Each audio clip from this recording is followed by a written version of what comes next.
Kembali tim Jimat punya cerita, melanjutkan cerita misteri bersambung Dalung. Seri yang keempat ditulis oleh Neno Kristiandi Nelis dengan pembawa cerita Ki Banu Asmoro.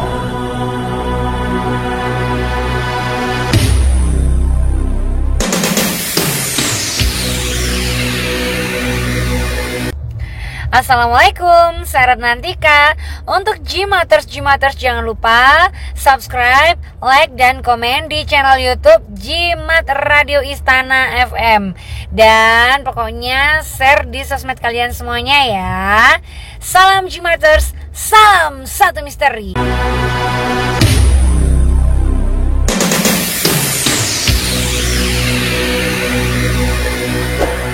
Apakah yang datang malam itu memang hanyalah makhluk jelmaan suruhan Dalung seperti yang ayah mertuaku jelaskan? Atau malah malam itu aku sebenarnya memang didatangi mayat hidup yang sesungguhnya? Entahlah, aku masih bingung dan tak punya jawaban. Terlebih ketika pada suatu hari suamiku mengatakan jika makam orang yang meninggal dunia itu kini berlubang sebesar tubuh manusia.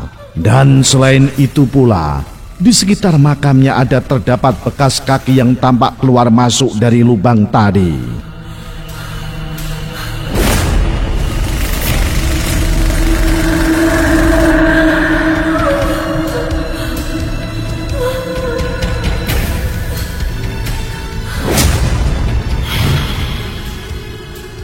Satu bulan kemudian, sejak kejadian aneh yang pernah kami alami, hari-hari selalu kami isi dengan kegiatan-kegiatan yang bersifat rohani. Dan sejak itu pula, kejadian-kejadian aneh tidak pernah muncul lagi. Setidaknya begitulah yang kami rasakan hingga pada suatu hari tiba-tiba suamiku menderita sakit. Sakit ini tergolong biasa sebenarnya, sebab ia hanya menderita sakit kepala saja. Hanya begitu berobat ke puskesmas, sudah 3 hari malah tak kunjung sembuh-sembuh juga. Tapi menurut hasil tes, ia tidak menderita satu sakit apapun juga. Artinya, sakit kepalanya tersebut bukan karena gejala suatu penyakit lain yang mengidap dalam tubuhnya. Hampir 1 minggu dalam keadaan tersebut, kami cukup kebingungan karenanya. Tapi kami masih mencoba beranggapan jika sakit itu adalah penyakit medis biasa.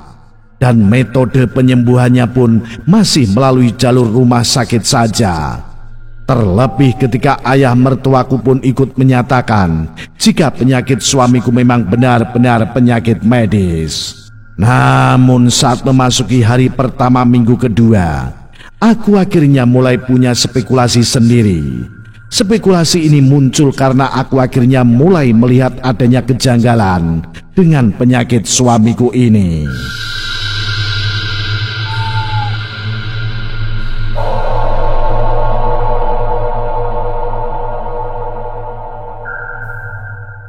Kejanggalan yang pertama adalah tentang serangan sakit kepalanya.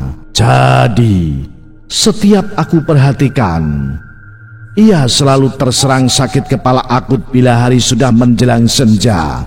Bahkan sampai meraung-raung bila jam tepat menunjukkan jam 8 malam. Dan saat yang bersamaan pula, putra kami akan sangat rewel dan baru bisa tenang dengan sendirinya saat tepat pukul 9 malam. Lalu saat itu pula sakit kepala suamiku juga akan langsung reda. Kemudian akhirnya mereka berdua sama-sama tertidur dengan tenang setelah pukul 9:09 tepat. Hal ini terus terjadi dengan sangat tepat dan akurat, yang membuat aku berani memastikan jika hal ini bukanlah karena sekedar kebetulan semata. Papa sendiri merasa aneh tidak? Tanyaku kepada suami ketika hal itu sudah aku sampaikan kepadanya. Merasa kok, dan Papa juga baru tahu kalau hasil pengamatan Mama ternyata seperti itu. Jadi sekarang Papa mulai menyadari kalau sakit ini memang bukanlah penyakit biasa. Kalau begitu, apa yang harus kita lakukan, Pak? Papa masih belum tahu, tapi besok akan kita minta Bapak ke sini. Kita coba suruh Bapak memeriksa keadaan Papa ini sekali lagi. Jadi untuk malam ini kita akan coba buktikan sekali lagi penyelidikan Mama, supaya kita benar-benar yakin 100% kalau ini ada hubungannya dengan mistik. Bagaimana? Iya, Pak. Mama setuju banget. Anggukku setuju. Iya, inilah yang sangat aku banggakan dengan hubungan kami berdua. Sejak masa pacaran dulu kami memang banyak memiliki persamaan sifat dan pola pikir. Kami selalu saling menerima masukan dan bekerja sama sebagai tim dalam menghadapi suatu masalah. Meski itu masalah yang tak bisa diterima logika sekalipun.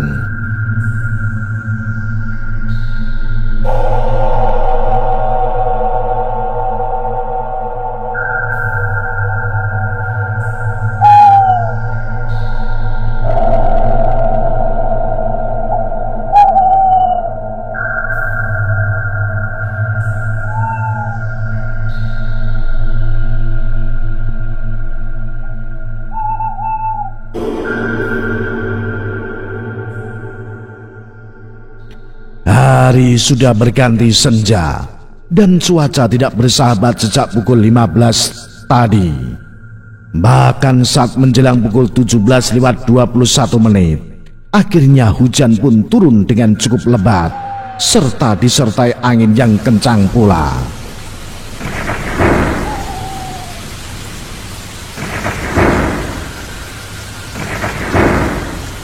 Dalam cuaca yang seperti ini, maka sama seperti biasanya lampu listrik pasti akan padam dalam waktu yang sangat lama.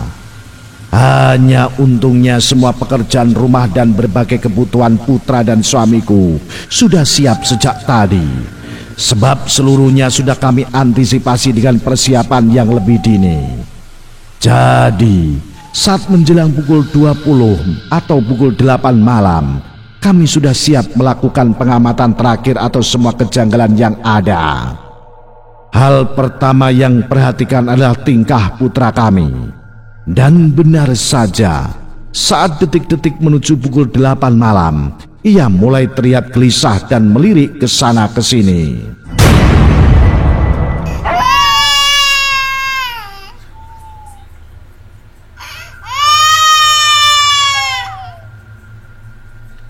Fokus utama yang diliriknya adalah ventilasi. Bola matanya sempat berhenti beberapa saat di sana, lalu kemudian mulai menangis dengan raut wajah yang ketakutan. Inilah yang bagiku adalah hal baru, sebab baru malam ini putraku menangisnya setelah menatap ventilasi. Padahal di malam-malam sebelumnya, ia hanya menangis begitu saja tanpa menunjukkan perilaku seperti tadi. Dan begitu pula dengan sikapnya malam ini. Baru sekarang ini ia benar-benar ketakutan yang luar biasa, yang membuatnya sama sekali tak berani membuka mata dan lepas detik saja dari pelukanku. Lalu sesuatu yang tak biasa pun juga menimpa suamiku pula. Kali ini dia merasakan sakit kepalanya tidak dengan meraung-raung lagi, tapi hanya merintih dan terus-terusan memunggungiku. Ia tak pernah menyaut meski aku sapa berkali-kali. Paling ia hanya menggeleng atau mengangguk saja setiap ada pertanyaan dariku. Merasa aneh, aku kemudian mencoba mendekatinya. Tapi hal itu aku urungkan karena ia buru-buru melarangnya. Dan selain itu pula, lampu tembok yang berada di dalam kamar mendadak mati dengan sendirinya.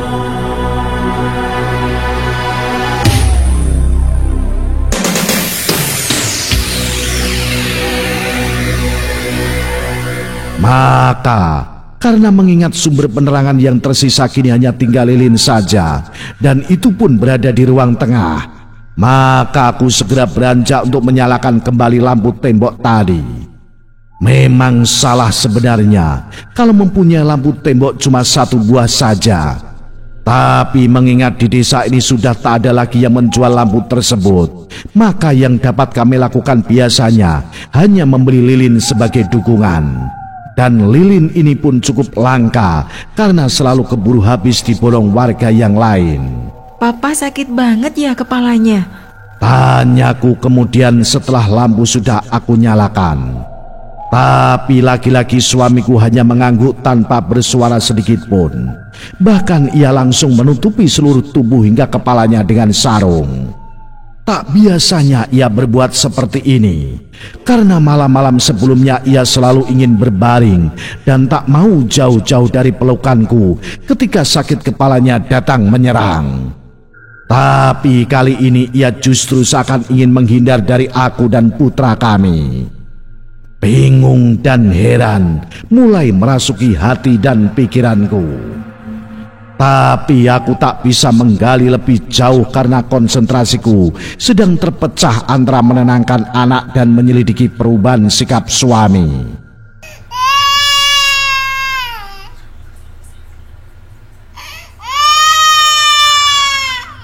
Jadi, untuk sementara aku membiarkan suamiku dalam keadaan tadi sampai putraku tenang dari ketakutannya.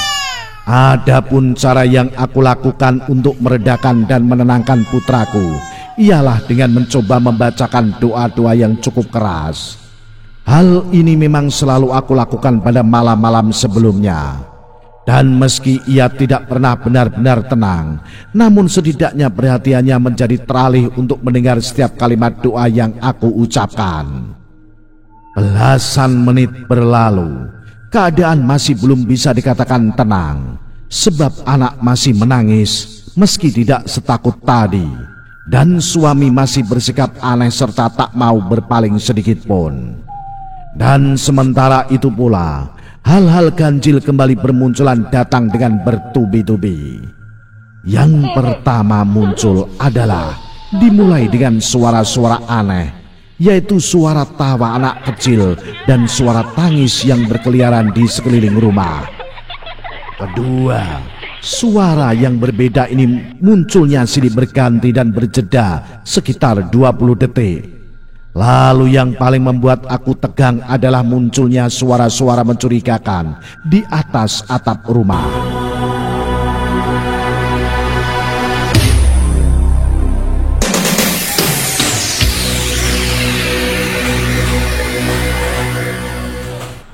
Saat itu suara hujan memang terdengar bising saat bertabrakan dengan atap seng.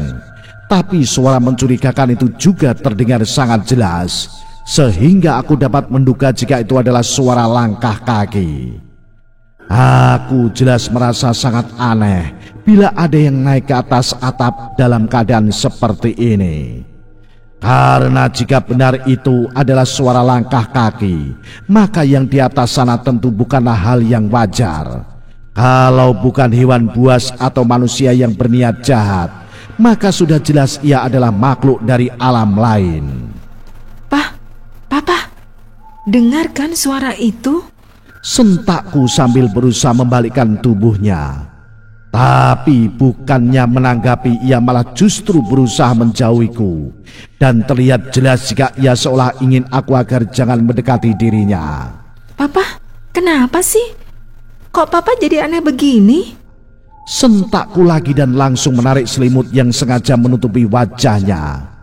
Menerima tindakanku itu, ia langsung berusaha mati-matian mempertahankan selimut tadi agar jangan sampai tersingkap.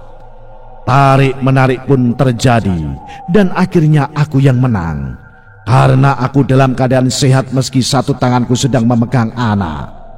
Lalu setelah selimut berhasil tersingkap, semua akhirnya terungkap juga. Dan ini benar-benar membuatku sangat syok dan kaget luar biasa. Ya, ternyata wajah suamiku kini sangat menyeramkan.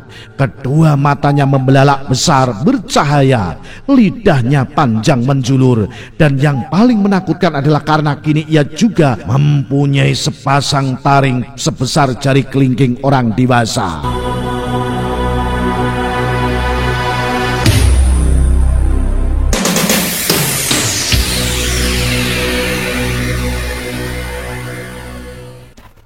Astaga, Papa kenapa? Seruku kemudian. Setelah beberapa detik sebelumnya aku tak bisa berkata apa-apa. Tak ada sahutan. Ia hanya menatap tajam ke arahku dan aku pun langsung tersentak mundur sambil memeluk putra kami dengan sangat erat. Sungguh sukar dikatakan apa yang ada dalam perasaanku sekarang. Namun yang pastinya aku terus berusaha agar tetap tenang dan tidak langsung main kabur begitu saja. Papa, Desahku pelan, sebab hanya kata itulah yang kini mampu aku ucapkan. Dan aku pun tak bisa berkata apa-apa ketika ia kini akhirnya mulai bergerak dan merangkak pelan ke arahku. Sebenarnya ada perasaan takut saat melihat tindakannya ini. Namun, biar bagaimanapun juga yang ada di hadapanku kini tetaplah suamiku. Jadi tak peduli seseram apapun wajahnya, sekarang aku tak akan mampu berbuat apa-apa untuk mengusir dan berbuat sesuatu yang bisa menyakitinya. Dan maka daripada itu, aku hanya bisa bergerak mundur sedikit demi sedikit ketika jaraknya kini sudah mulai mendekat. Pa, sadar, Pa. Ucapku lagi berusaha menyadarkan dirinya yang aneh tersebut. Hanya desahan itulah yang keluar dari mulutnya ketika mendengar ucapanku tadi. Punggungku kini sudah mentok di dinding kamar dan suamiku pun sudah berjarak sangat dekat dengan aku dan putra kami. Sejauh ini aku memang tak tahu apa yang akan dilakukan suamiku. Tapi yang pastinya ia sekarang mulai mengangkat tangan kirinya. Karena cukup bingung, aku berusaha menghindar saat ia mencoba menggapai tubuh putra kami. Aku sangat ingin mengatakan sesuatu untuknya, namun entah kenapa mulutku malah terasa kaku dan terkunci. Jadi aku hanya bisa mendengus sambil terus menghindar dari setiap gapian tangannya. Beberapa saat dalam situasi ini akhirnya aku memutuskan untuk keluar dari dalam kamar saja. Sebab aku sudah tak kuat lagi menghadapi keadaan ini. Aku memang takut akan sosok suamiku, tapi aku juga kasihan kepadanya. Nampak betul jika ia sebenarnya berusaha sekuat tenaga untuk menahan diri agar tidak sampai menyakiti aku dan putra kami. Ia pun juga nampak kesakitan dan berjuang agar kembali ke sosoknya yang normal. Pergi mah, bawa putra kita pergi.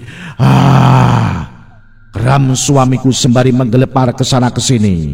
Saat aku sudah berhasil membawa putra kami keluar dari dalam kamar, aku kaget dengan ucapannya tadi, sebab baru kali itu ia dapat berbicara dengan cukup jelas. Tadi Papa kenapa? Sadar dong, Pa. Desahku. Kemudian sambil terus terisak sedih. Namun kali ini ia sudah tak dapat berbicara lagi, sebab kini 85% tubuhnya dengan cepat berubah lebih menyeramkan dari yang sebelumnya. Iya, kini di seluruh jari tangan dan kakinya muncul kuku-kuku yang panjang dan runcing. Dan rambutnya yang cepak pun berubah menjadi panjang dan tebal. Bahkan seluruh tubuhnya pun ditumbuhi bulu juga. Jadi sosok suamiku kini hampir mirip dengan manusia serigala. Hanya saja wajahnya tidak seperti serigala, melainkan mirip dengan wajah topeng leak Bali. Tapi ini bukan berarti ada hubungannya dengan leak. Itu hanyalah penggambaranku saja. Astaga, Papa. Pakaiku untuk yang terakhir kalinya sebelum berhamburan keluar dari dalam.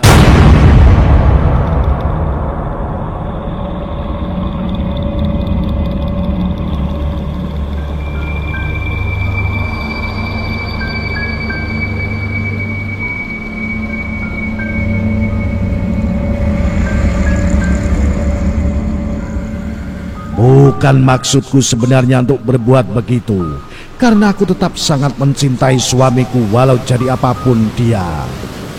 Tapi ini semua karena putra kami. Ia masih tak tahu apa-apa. Dan jika sesuatu terjadi padanya, aku jelas tak akan pernah bisa memaafkan diriku.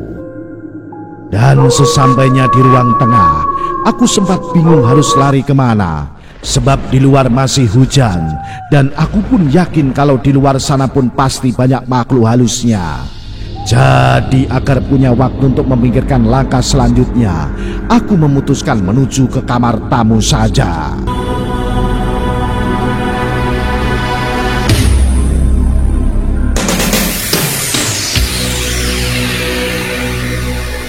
Kamar tamu ini sebenarnya sudah kami jadikan gudang untuk penyimpanan buku-buku rusak dari perpustakaan sekolah.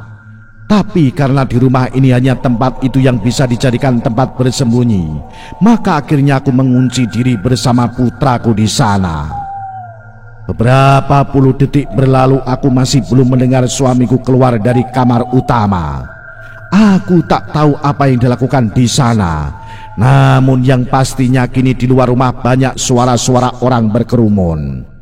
Aku sempat menduga ini adalah para warga, dan meski tak tahu apa tujuan mereka ke sini, namun aku yakin mereka pasti akan menolong kami. Namun dugaanku itu akhirnya ternyata salah besar. Sebab suara-suara kerumunan itu bukanlah berasal dari para warga, tapi dari sekumpulan manusia bertubuh rusak, pakaian compang-camping dan berlumpuran lumpur. Nah, apa yang akan terjadi? Ikuti terus cerita misteri bersambung Dalung. Saya Ki Banu Asmoro. Salam Jimatres, salam satu misteri. Au.